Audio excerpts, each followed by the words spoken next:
Many pre-retirees are uncertain about their choices when it comes to enrolling in Medicare.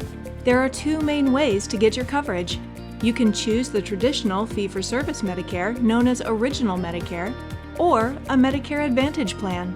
Medicare Advantage plans are similar to an HMO, which stands for Health Maintenance Organization, or a PPO, which stands for Preferred Provider Organization. Original Medicare consists of Part A, hospital insurance for in-hospital care, and Part B, medical insurance for outpatient services like doctor visits and lab tests.